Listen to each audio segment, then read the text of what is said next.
be consumed. Something here that's an addendum Zizek is given to this kind of thinking at times, and Zizek actually advocated voting for Trump because Clinton would just continue standard neoliberal orientations, which are not really solving any basic problems, and that's quite true, but Trump would shake things up. Now, Trump certainly did shake things up, but the problem is whether what is desired is always desirable, and that's the problem. I think an issue is how does one do things like social organization, political mobilization, on the basis of ideas which are very exciting on an ideational level, but really seem not to be amenable to any kind of translation into other forms of activity. And I think that's one of the problems with Haraway's orientation. If socialism doesn't sell in the United States, compostalism is not going to sell. You have to try. You have to try. You have to try. Right. Well, we always had compost heaps. I mean, it's a difficult sell. Yeah, it is. You know that Haraway is a graduate of this college. Is that right? Very nice. She was here recently, right? Ah. So she went from here to the history of consciousness. Okay, that's like going off into outer space. Yeah. We once went to see Hayden White at Santa Cruz, which was very, very interesting. And I think what White does, I think what Haraway does is interesting. I think that entire group was a terrific group. And now it's sort of retiring. But I stopped at the gate and talked to the guard, and I said, where is the History of Consciousness program? And he looked at me and said, oh, you mean Circus Circus? Which was in Santa Cruz. Well, first, thank you for the wonderful presentations. One thing that struck me as both of you were giving examples of work done in literary theory and postcolonial studies, I would say also in animal studies, eco-criticism. For example, you mentioned Heart of Darkness. There has been lots of work, studies on Conrad, Marlowe, the ivory, animals interaction. Marlowe's his way of perceiving the wild, right? The wilderness, the fog, and all this stuff. But also, when I teach as a professor in postcolonial studies and working in diaspora migration, I really want to teach my students how do we undo the epistemologies and ontologies, and I think that becomes a challenge of the humanities. One of the things we've been asking in the last 3 centuries or so is humanism inherently in a sense that's going. Can we read it the other way? Can you read it against the grain? And that's where Haraway is coming from. So my question for both of you: you mentioned a couple of contemporary fiction.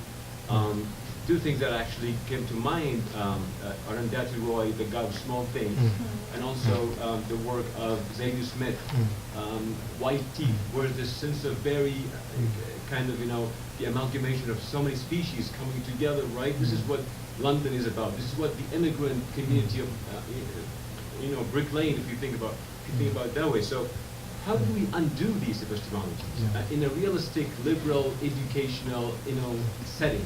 The practical is the question. How do we do that?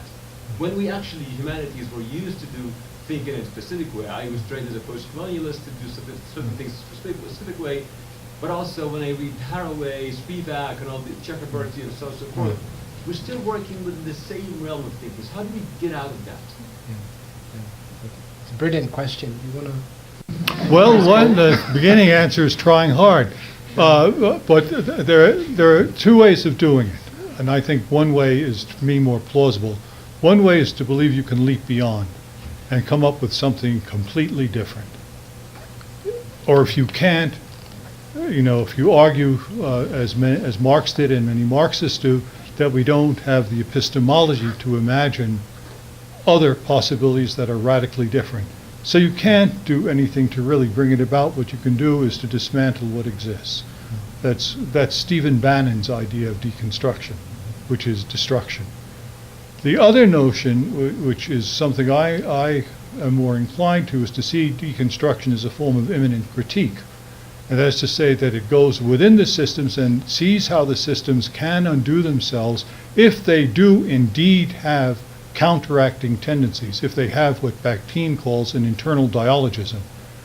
And I think that people within deconstruction, I would say this, and I did say this about Derrida himself writing about an anti-Semitic article of the young Paul de Man, certain things cannot be deconstructed because they do not have within themselves the contending forces. They are ideologically saturated, they are stereotypical, they are rigid. And objects like that don't call for deconstruction, they call for critique. And that means that you have to assemble your elements of thought from elsewhere to bring to bear on them. But I think that still the idea that there are certain things and certain tendencies, and in a sense the ideals of the United States, which are far from ever having been realized and are generally systematically contradicted, provide elements with which, in a sense, to argue against practices. And what's amazing to see is people who are racist and discriminatory will nonetheless espouse these ideals, but really in a way now which is totally phony and utterly transparent. But I don't know if there are anything else than working with what you have. The only thing you have to rebuild the house of the master is what the hell the materials are that went into the house of the master. Where are you going to get other materials? I mean, Yeah, I can add a few thoughts. I mean, I absolutely agree with that. It's not going to be just an intellectual exercise. The anthropocentrism in the humanities, I think, is tied to a number of privileges in society and within the university as well. There was a recent article, it's not so recent any longer, called "Decolonization is not a metaphor," that discussed how decolonization, the notion of decolonization, has become a way to think about this dismantling of certain epistemologies within universities and university structures. But it's not just an intellectual exercise, it has to be something else. And I think that the idea of what the university is and what humanities is must to some extent change, and we have to accept and renounce certain privileges, material privileges that we have today. The SUV, the 4 large screens televisions, those things are maybe things that we need to think about whether we need to have or not. It's a very material kind of exercise in that way. I'm kind of pessimistic. I mean, one answer to your question would be it can't be done. It can't be done within the society. If you look at speculative fiction, quite a few of them end with the notion that humanity dies out. There's something that replaces humanity, but the humanity as we understand it today isn't there any longer. That's also a difficult sell. I would like to survive. I would like for my children to survive as well, and the human species to survive. But I think the transformation is going to be so profound that what comes out at the other end, if we're actually going to maybe not change things, but be part of the transformation, is going to require a completely different understanding of humanity, of the university as well. So, yeah, I missed most of the talks, but there's one thing I've learned in the academy, that's no bar to ask me a question. So I wonder, actually, just to sort of piggyback on this aspect of the conversation as well, about the turn then to the novel at the end of your talk, which is a genre that is so tied up in anthropocentrism and the rise of the individual. So I wonder if there are, I mean, I also buy the argument that the novel is doing something now that's very different than the sort of Ian Watt model of privileging individual consciousness. But I wonder if there are other genres or other media also that are maybe better disposed in the contemporary moment to rethink some of these questions from the novel days because of what it's created. I would say definitely yes. I think it's happening in a number of different media. I think it's happening in games extensively, more maybe in games, also because games can make you participate in certain practices and become interactive and performative in ways that literature cannot. But at the same time, the problem with games, and I'm talking about electronic games, of course, is they are dependent on certain technology, and that technology in itself contributes to what's going on the planet at the moment. So again, yes, but maybe that's not the resolution. at the end of the day, but certainly it's happening in a lot of different media at the moment. And also, I mean, technology has the potential, I don't think, to replace the book, but the book is also, of course, it also wears the environment out. Paper is not necessarily the most environmentally friendly substance. Then, of course, mining in Africa, what goes on there is even more detrimental at the moment. But then there are movements towards Apple recently announced that we're going to stop mining. We're just going to do urban mining, recycling material. I don't know if that's going to resolve anything, but at least it's a step towards changing the way that technology interacts with the environment. A couple of things. I've often had the idea that no one should be allowed to publish more than 3 books in a lifetime that sell, and none of them can sell over 1,500 copies, except if you have a special dispensation from some imaginary pope who allows you to do it. That would be one technique. But I think the basic thing, which is very important, is that no one form or genre should be privileged. The current tendency is to privilege narrative, not the novel, but narratives and scenarios. Everybody talks narrative. I just read an article by a person who's very good in their own way, who argues that we shouldn't talk about memory anymore. We got to talk about narratives. But memory isn't narrative. Much of memory is not in narrative form, and there are other forms besides narrative which are very, very important, and which often people who praise narrative are writing in, such as the essay form. Poetry is most poetry is not narrative. Narrative poetry is usually seen as the least interesting kind of poetry at the present time.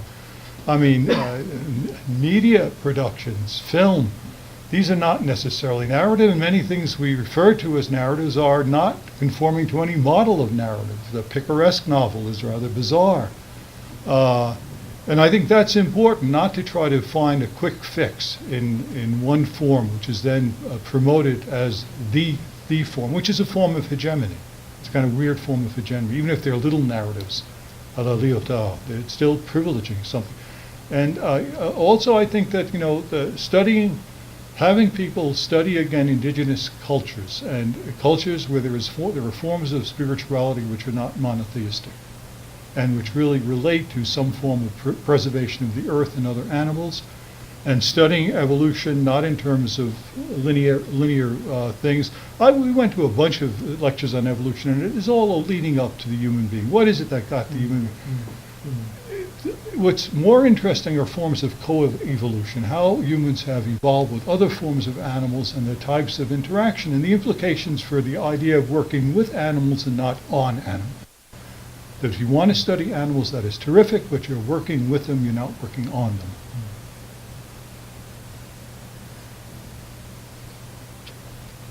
I think to articulate a question, but I have a couple of ideas that I want to throw out, so I'll do that anyway. And I think my question follows well because I'm an early period scholar and one who focuses on poetry, so it fits nicely with what you've been saying. In terms of other models that we may want to look, around for and perhaps back for, you mentioned briefly the great chain of being, which is justly, justly problematic. But I don't know if you are familiar with Laurie Shannon's recent book, The Accommodated Animal, which is sort of misquoting Shakespeare, where Lear talks about man as the unaccommodated animal, the one who has no sort of natural tools or attributes.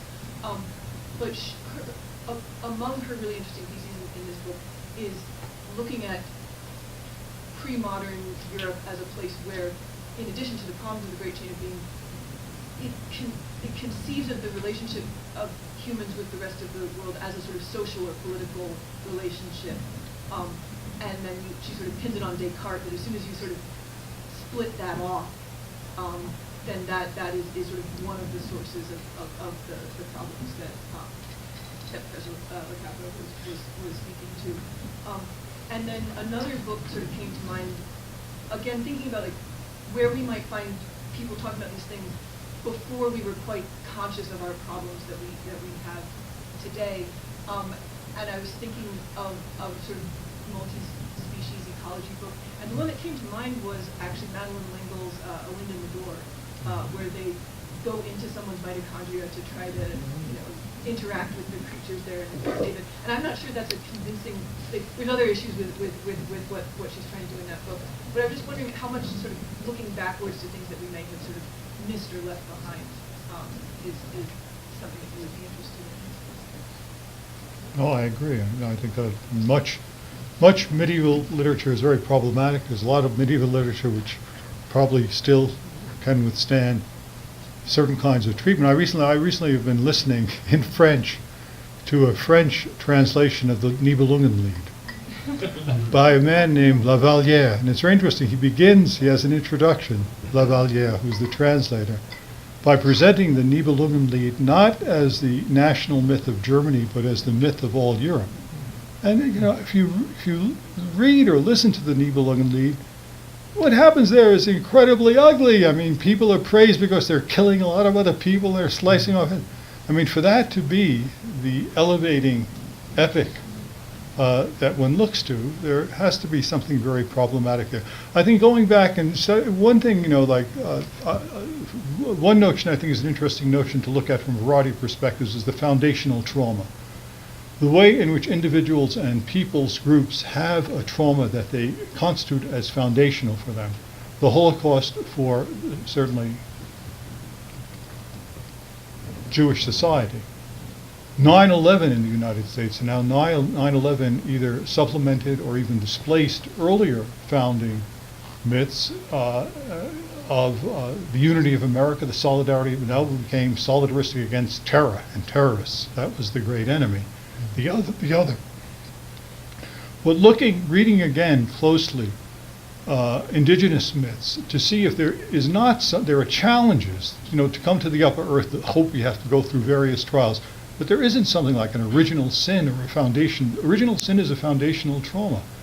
And how often this is replicated in Lacan, and Freud, and Judith Butler, there's something analogous to original sin or melancholy as in some sense foundational.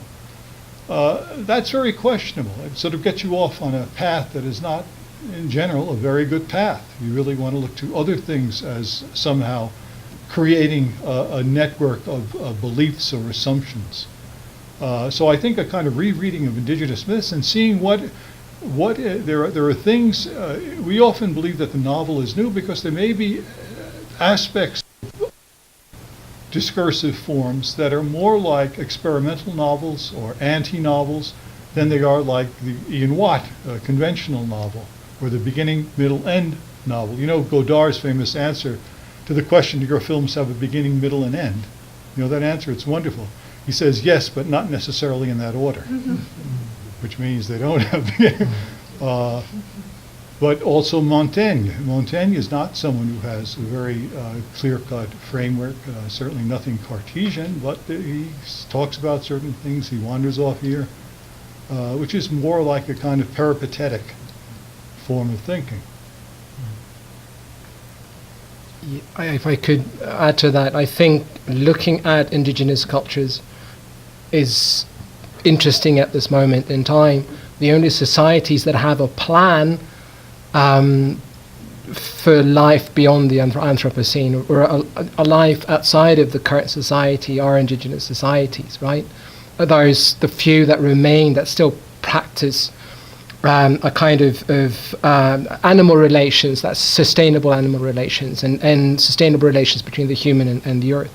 And it would be interesting to approach those cultures not as anthropologists, but as students, just to see what kind of stories that come out of those societies. It's been done, of course, but it's been done through anthropology. So it's been an object that we've studied. Maybe we should think differently about how we approach those societies.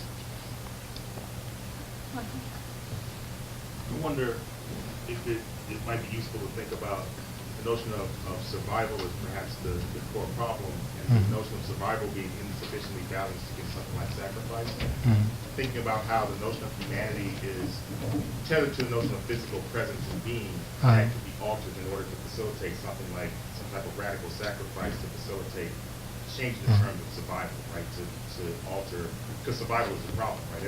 Every permutation things of how we can survive it tends to marginalize some other system of being. So I wonder if that could be a Yeah. space to kind of think this through.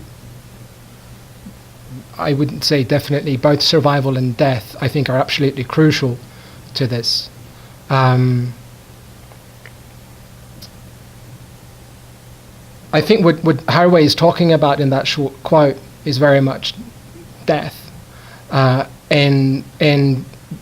she's also trying to undo the notion that humans can properly die, which sort of inverts this notion that animals cannot die, but humans can because they're aware of their own future demise. But turning that upside down and rethinking the entire notion of death, which means that humans, in fact, are the only form of animal that, or just like any other animal, the human can die, but that death isn't what we think it is. It's something else. And that, I think, puts an entirely different spin on survival. But that's a really interesting proposition that I need to think more about. Thank you. I'll just add a couple of things. One I think is that if there is a basic right, Nietzsche argued something like this as well, it should be the right to decide on the right time to die as your decision, and not applying the sacredness of life to people having to live as long as they possibly can with all sorts of prosthetic devices. I just mentioned earlier that I was thinking of writing a little book about one's ability to die in certain situations that are not horrible in the sense of necessarily being a life-threatening disease, but you decide at a certain time that you've done what you have to do, and you're just around at that point. And I got the title for the book, which is "Sorry, Gotta Go." And people should have that right. Jospin's mother did that. She decided that it was time for her to leave life, and she gathered her children around her, and they assisted her in suicide, which is one thing. The other thing about sacrifice, I think the problem with sacrifice, and I've said this a number of times, is that sacrifice tends to conflate the gift with the victim. In sacrifice, the gift is the victim and the victim is the gift. What you offer up is someone who is victimized, including yourself. And I think that the big challenge is to try to disambiguate sacrifice into the gift and the victim, and to valorize the gift-giving and to criticize severely victimization. Because one of the things that typifies our society, especially given the current president and his acolytes, is victimization and applauding victimization, finding it interesting, funny, exhilarating, which is really, it's going back to scenes in the past where this happened with lynching. And has been argued by a number of historians, I think very convincingly, lynching was not confined to the South, especially as an image, that it was throughout the country, newspapers carried it, people loved to see the scenes, and so forth. And also in terms of the Holocaust, the first phase, Holocaust was not simply industrialized killing. It was that with other things, and the entire first phase of the Holocaust, of the Einsatzgruppen, was hands-on killing. And there are scenes which are recorded of groups, little villages, coming together to watch the Jews being